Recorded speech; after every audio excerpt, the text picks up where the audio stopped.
Kita beralih ke informasi lainnya pemirsa. Setelah di laga sebelumnya berhasil meraih kemenangan 3-0 atas Nusantara United di kandang Stadion Gelora Sriwijaya Jakabaring, peluang Sriwijaya FC untuk dapat lolos dari zona playoff degradasi masih cukup besar, melihat dari tim yang akan berikutnya.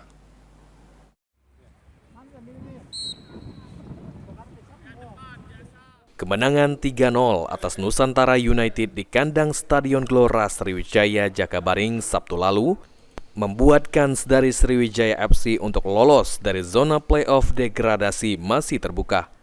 Direktur Teknik Sriwijaya FC, Indrayadi mengungkapkan, jika melihat kondisi saat ini, dirinya optimis tim Laskar Wongkito berhasil lolos dan bertahan di Liga 2. Namun menurut Indrayadi, semua itu harus didukung oleh semua pihak, terutama dari manajemen Sriwijaya FC itu sendiri, sehingga pemain bersemangat untuk bertanding.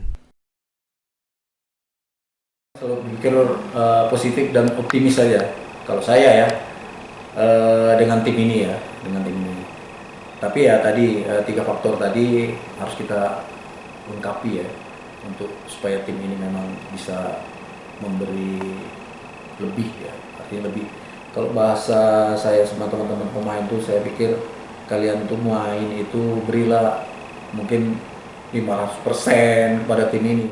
Saat ini dari klasmen grup H zona playoff degradasi, Sriwijaya FC duduki posisi runner-up grup dengan raihan poin 3, di bawah PSMS Medan yang duduki posisi puncak klasmen dengan poin sempurna 6.